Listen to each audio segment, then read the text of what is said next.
Alright, let's clear this up before someone gets offended in the comments. Confidence is not evil.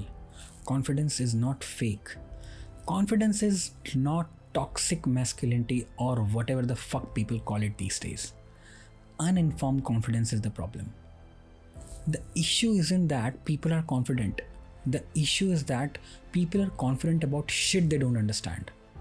And somehow society looked at this and said, yeah, that's leadership material. So, no, this is not a video about becoming quite submissive or invisible. This is about being confident without becoming one of those loud idiots from part 1. Here's rule number 1. Idiots think fast and talk faster. They answer before the question even finishes. They interrupt like it's a competitive sport. They treat silence like it's radioactive. Competent confidence does the exact opposite. It pauses, not dramatically, not awkwardly, just long enough for the room to feel it. That pause does two things. It tells people that you're processing. On the other hand, it tells people you're not desperate to be heard. Silence before speaking is not weakness. It's a signal that your brain is actually doing something useful.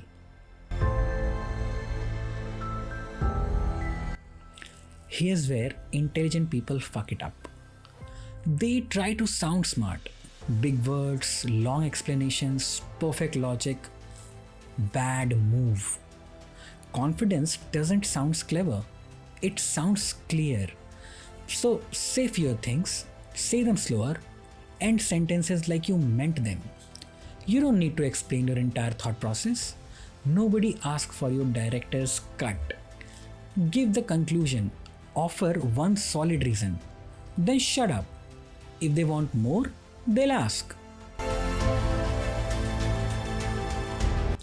Stupid confidence has opinions on everything. Politics, economy, AI, relationships, nutrition, space travel, all from the same half-baked brain. Competent confidence is territorial. It knows where it's strong and where it shuts the fuck up. You don't gain respect by talking about everything. You gain respect by being dangerously good at one thing. Silence outside your domain makes your words inside it heavier.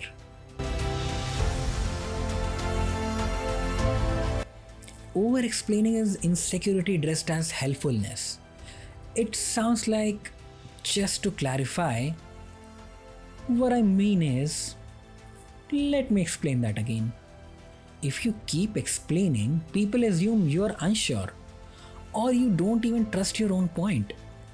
Confidence trusts the statement enough to let it sit. So say it once, let it land. Let the silence do the work. Okay, quick pause here. If you're still watching this, it means you're not here for some motivational bullshit. You're here because you've seen this pattern in real life and you're tired of pretending it doesn't exist.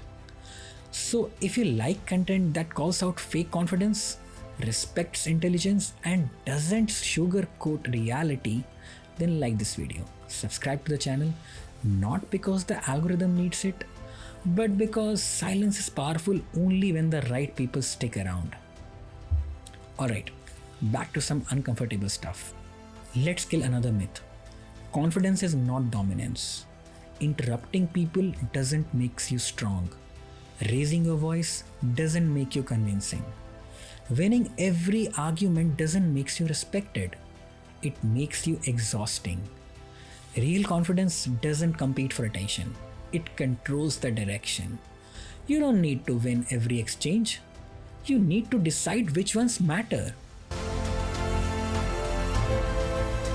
Here's how you spot real confidence.